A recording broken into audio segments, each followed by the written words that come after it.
Welcome to the Candela Podcast. Today we speak with Dr. Konika Patel Schallen to learn about the new Frax Pro system by Candela. Dr. Schallen is the medical director at the Candela Institute for Excellence and has served as the company's global vice president of clinical operations for many years. Dr. Schallen is also the owner of a boutique MedSpa in Jacksonville, Florida, CMA Medicine. David Pataca, Executive Regional Director for the Southeast and the Caribbean at Candela, asks Dr. Schallen about the new Frax Pro non-ablative fractional workstation, which has two applicators, the Frax 1550 nanometer and the new Frax 1940 nanometer applicators. Both applicators can be used on either the Frax Pro system or the Nordless multi-application workstation. Let's join the discussion.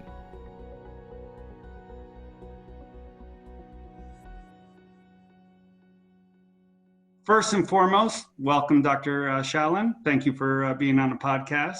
Thanks, David. It is always a great pleasure to talk to you. And so I'm looking forward to it. And this is a really fun topic. So absolutely. Thanks for having me. You know, the biggest question, because I want to get right into it, is where do you see the role of non-ablative technology or non-ablative skin resurfacing in your practice? There are so many different applications that we use it in our practice for.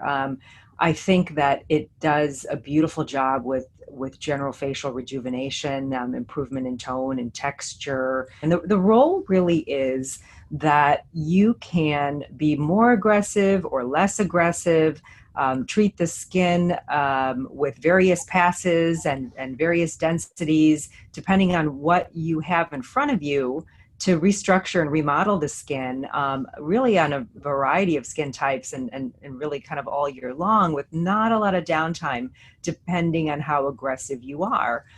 So it has a really wide role because it can be applied to so many different scenarios. Excellent. And the versatility of that technology, especially with ethnic and maybe darker skin types, I would imagine is pretty critical these days.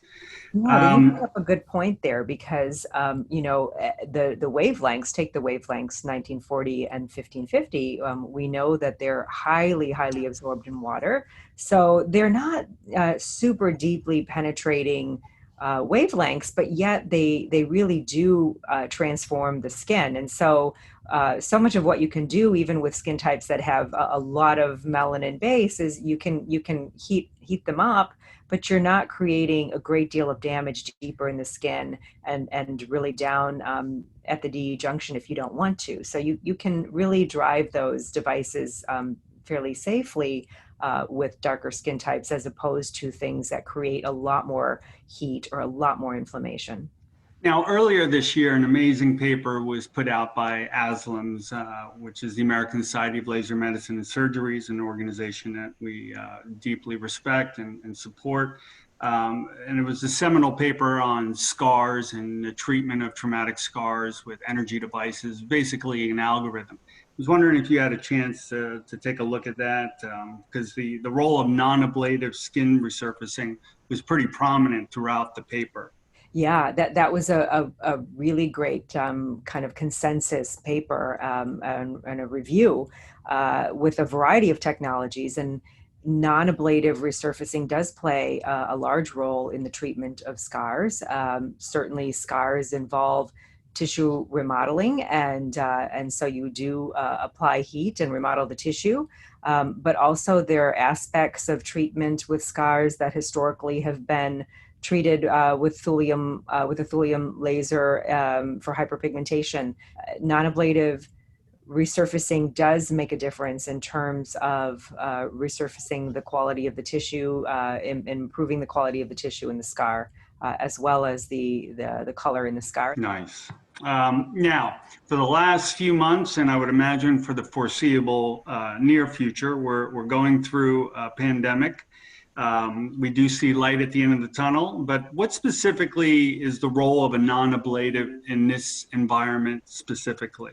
Well, it's nice, again, for patients who don't want to ablate skin, that don't want to have, and for practitioners who aren't equipped to really have, a big ablative procedure and a lot of follow-up. So So it gives patients over time a beautiful rejuvenation result without really a very significant, say, for example, CO2 procedure, which is a wonderful procedure, but it's really limited, I think, to lighter skin types, and you really do have to be careful, especially here in Florida and in most places in the summertime.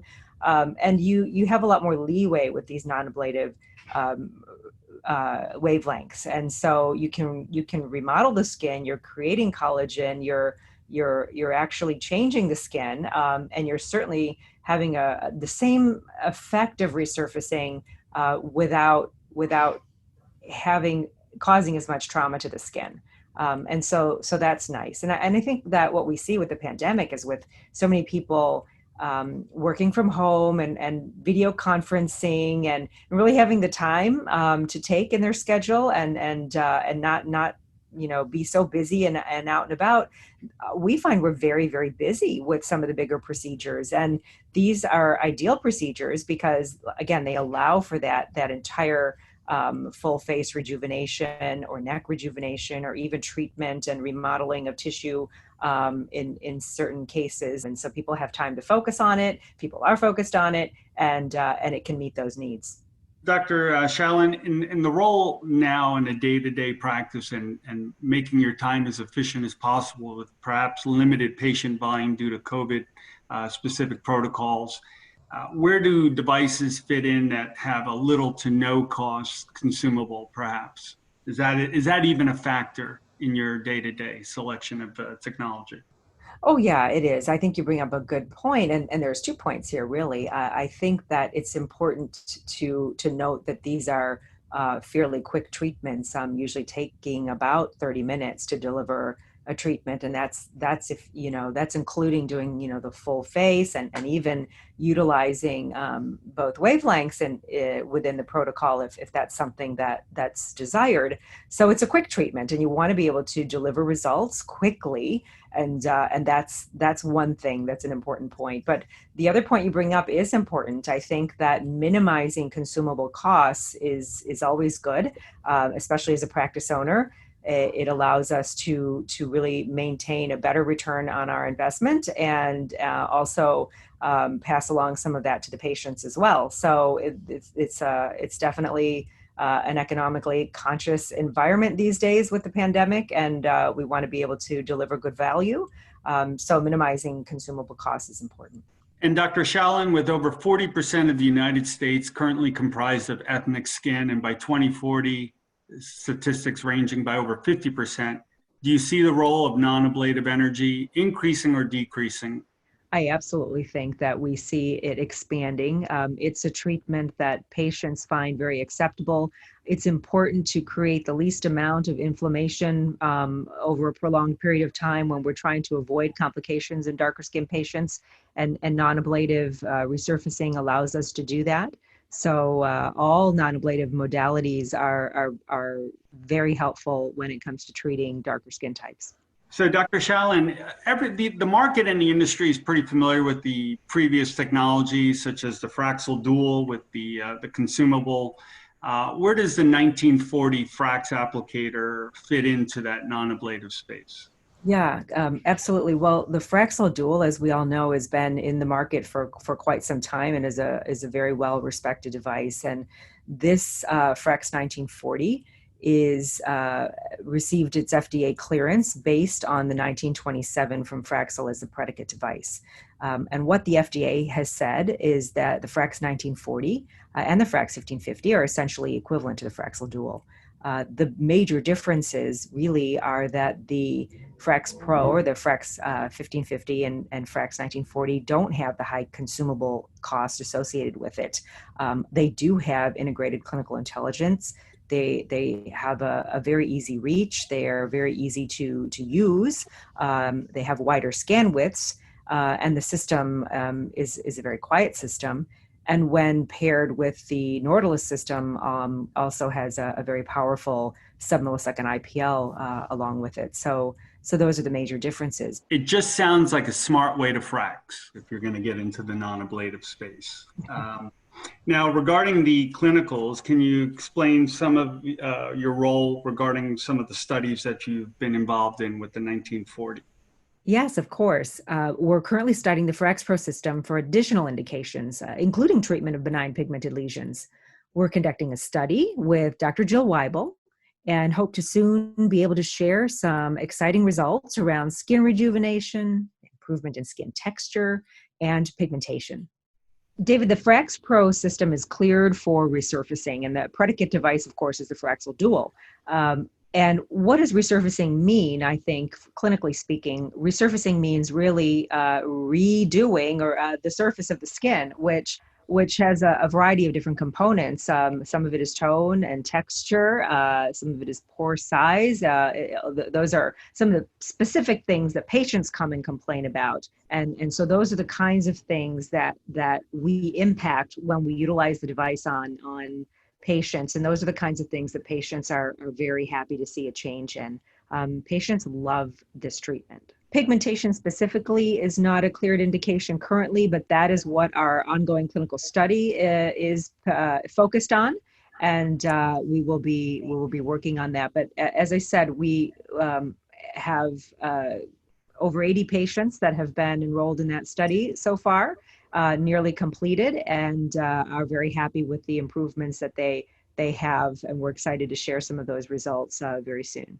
So how best to explain the difference between the Frax 1550 applicator and now the new Frax 1940 applicator by Candela? Well, the 1550 nanometer applicator will go deeper into the skin because it doesn't have as much of an absorption of water as the 1927. The 1550 applicator penetrates to 800 microns, and the 1940 applicator penetrates to just about 200 microns or beyond 200 to 300 microns.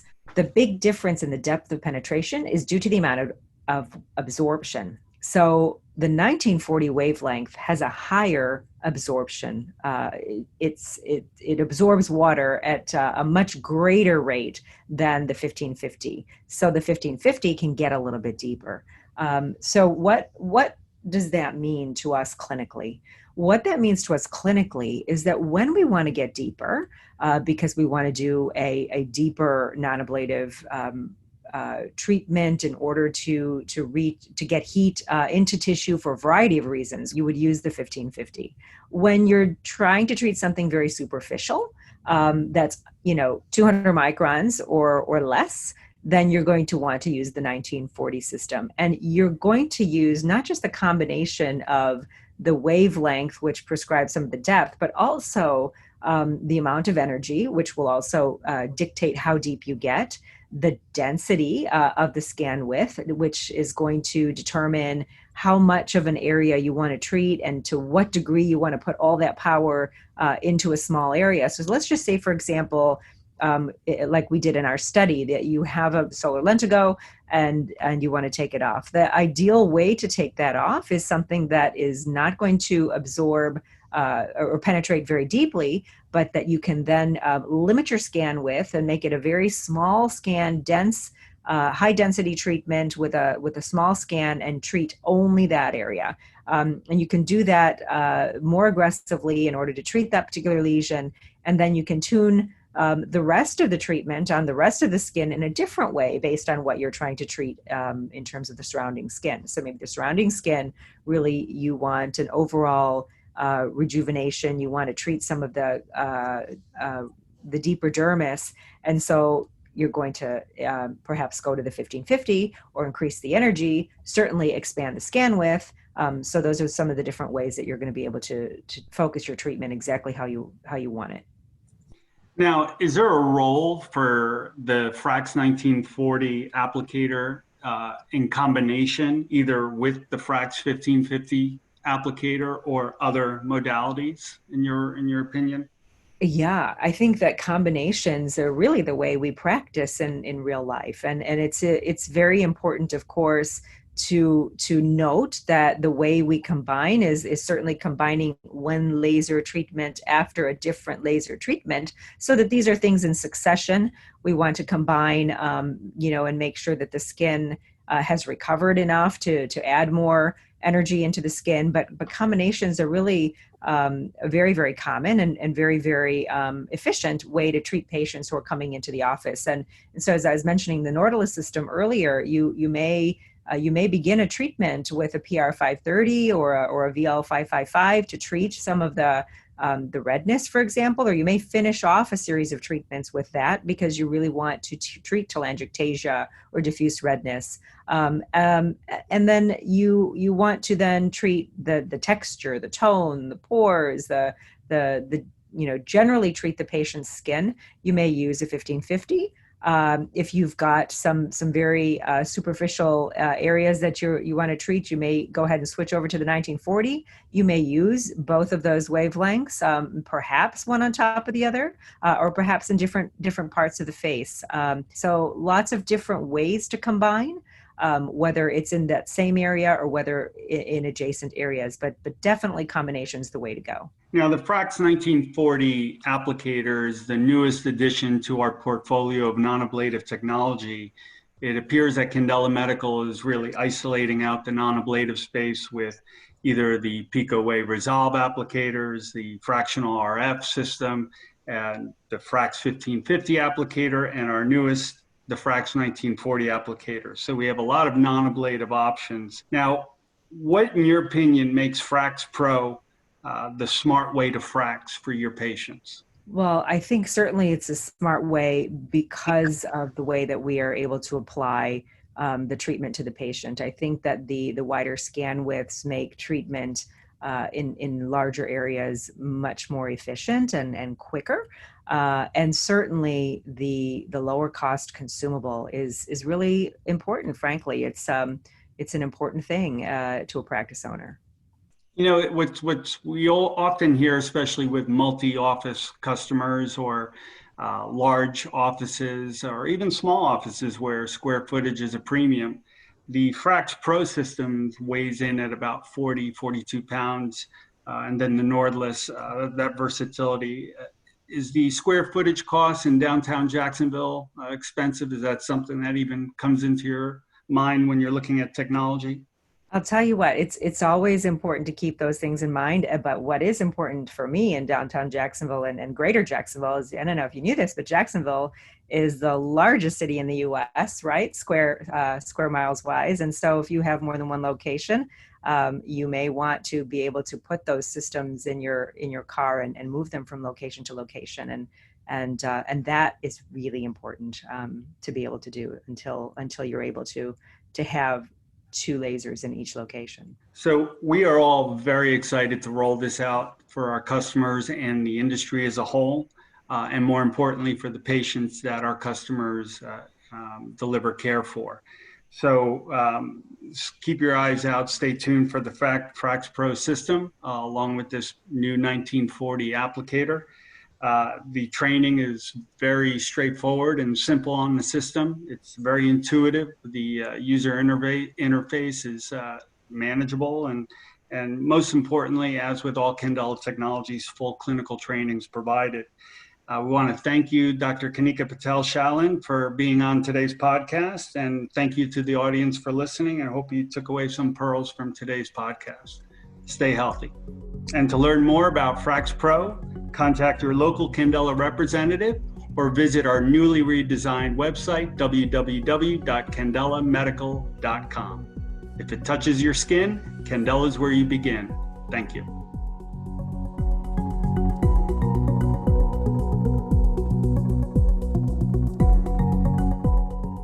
The Frax Pro system includes 2 handpieces, the Frax 1550 and the Frax 1940 applicators, both indicated for use in dermatological procedures requiring the coagulation of soft tissue, as well as for skin resurfacing procedures in Fitzpatrick skin types 1 to 5. Refer to the Frax Pro user manual for further information. Thank you for listening to this Candela podcast. You can get more information on the Frax Pro system at candelamedical.com. Keep an eye out for other episodes coming soon.